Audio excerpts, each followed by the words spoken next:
दोस्तों दुनिया में लाखों जानवरों की नस्लें हैं और हर जानवर दूसरे से बिल्कुल मुख्तलिफ होता है। आप सबने ज़ू में बहुत से यूनिक जानवर देखे होंगे, लेकिन आज की इस वीडियो में मैं आपको जिन बेबी एनिमल्स के बारे में बताने जा रहा हूँ इन्हें आपने पहले कभी नहीं देखा होगा। तो शुरू करते हैं अपना काउंटडाउन। Number 8, pygmy marmoset. दोस्तों ये जो क्यूट लिटिल मंकी आप देख रहे हैं ये दुनिया का सबसे छोटा बंदर है जो कि साउथ अमेरिका के रेन फॉरेस्ट में पाया जाता है। इनका नॉर्मल साइज 4 से 6 इंच होता है। ये छोटू बंदर बड़ा होकर भी सिर्फ इतना ही ग्रो होता है कि ये इंसानी हाथ के बराबर होता है। मदर मंकी एक वक्त में 2 से 4 बच्चे देती है और जैसे कि ये बंदर खुद इतना टाइनी होता है, इनके बच्चे दुनिया के सबसे छोटे जानवरों में शुमार किए जाते हैं। जब ये बंदर पैदा होता है तो इसका साइज सिर्फ एक अंगूठे के बराबर होता है। आपको जानकर हैरानगी होगी कि बर्थ के वक्त फादर मंकी मदर की हेल्प करता है। बच्चे पैदा होने के बाद ये इन्हें साफ करता है और बड़े होने तक इनकी हिफाजत की जिम्मेदारी फादर मंकी की होती है। ये स्मॉल एनिमल सच में बहुत क्यूट है। Number 7, hedgehog. दोस्तों आप सब अगर कभी गाँव गए हो तो आपने ये सी जरूर देखी होगी। इस क्रीचर को खार पुष्ट भी कहा जाता है। इसकी स्किन पर खतरनाक कांटे होते हैं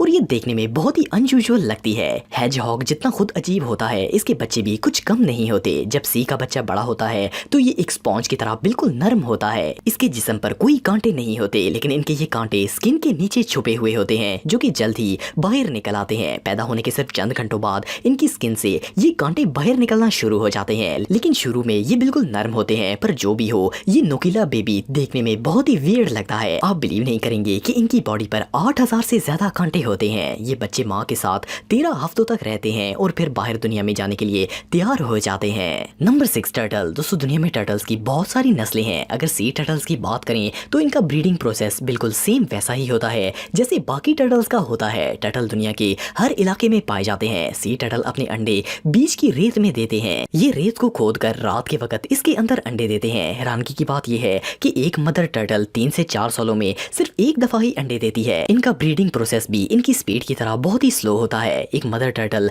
100 अंडे देती है। ये अंडे 2 माह तक रेत में रहते हैं और फिर इन स्मॉल एग में से बच्चे निकल आते हैं और अंडे से बाहर आते ही ये पानी के अंदर चले जाते हैं। अनफॉर्चुनेटली इन बेबी टर्टल्स में से ज्यादातर को परिंदे अपना शिकार बना लेते हैं और इनमें से बहुत ही कम अडल्ट एज को पहुंच पाते हैं। नंबर 5, पैंडा। दोस्तों पैंडा दुनिया के सबसे खूबसूरत और यूनिक एनिमल्स में से एक है। वाइल्ड में ये जानवर सिर्फ चाइना में पाया जाता है। दुनिया के जितने भी ज़ू के अंदर पैंडास मौजूद होते हैं वो सब चाइना से इंपोर्ट करवाए जाते हैं। ये ब्लैक एंड व्हाइट एनिमल देखने में बहुत ही अट्रैक्टिव लगता है। पैंडा जब पैदा होता है तो ये ट्विन बेबीज होते हैं, लेकिन ज्यादातर सिर्फ एक ही बच्चा जिंदा रह पाता है क्योंकि इनकी मदर सिर्फ एक बच्चे के लिए दूध पैदा कर सकती है। इससे भी हैरानगी की बात यह है कि ये बेबी पैंडा बर्थ के वक्त सिर्फ 90 ग्राम का होता है। पैदा होते वक्त ना इनकी आंखें होती हैं और ना ही दांत। इट मीन्स कि माँ का वजन 125 किलोग्राम होता है जबकि इसका बच्चा सिर्फ 90 ग्राम का होता है। ये बच्चे हद से ज्यादा टाइनी होते हैं। इवन ये अपनी माँ की गोद में नजर तक नहीं आते, पर वक्त गुजरने के साथ साथ ये तेजी से बड़े हो जाते हैं। ये बेबी पैंडा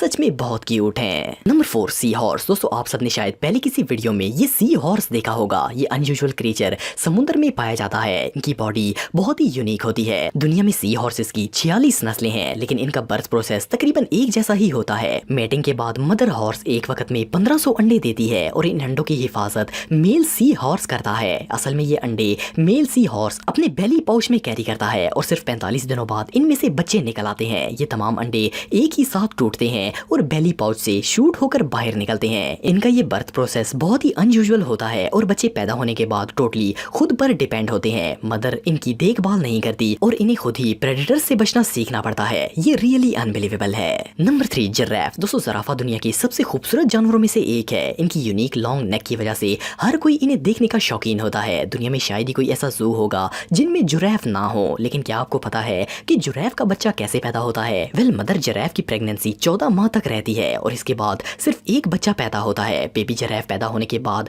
अपने पांव पर खड़ा नहीं हो सकता। इसे अपने आप चलने में चंद घंटे लग जाते हैं, पर ये देखने में इतने क्यूट होते हैं कि दिल करता है कि इन्हें गोद में बिठा लिया जाए। बेबी जिराफ बहुत ही फास्ट ग्रो करते हैं। पैदा होने के चंद घंटों बाद ये इधर उधर भागना शुरू हो जाते हैं और अपने पेरेंट्स के साथ खेलते हैं। ये सच में कमाल है। Number 2, chameleon. दोस्तों आप सबने अपनी लाइफ में एटलीस्ट एक दफा तो गिरगिट को जरूर देखा होगा। ये जिस महारत से रंग बदलता है इसे देखकर इंसान दंग रह जाता है। लेकिन क्या आपको पता है कि गिरगिट पैदा कैसे होते हैं? दुनिया में जितने भी रेप्टाइल्स हैं वो सब अंडे देते हैं, लेकिन गिरगिट वो वाहिद जानवर है जो कि दोनों तरीकों से पैदा होता है। मदर कैमिलियन बच्चे भी देती है और अंडे भी देती है। असल में ये पैदा अंडे से ही होते हैं। कभी कभार मदर अंडे को पेट में ही प्रोसेस करके डायरेक्ट बर्थ दे देती है। मदर कैमिलियन एक वक्त में 8 से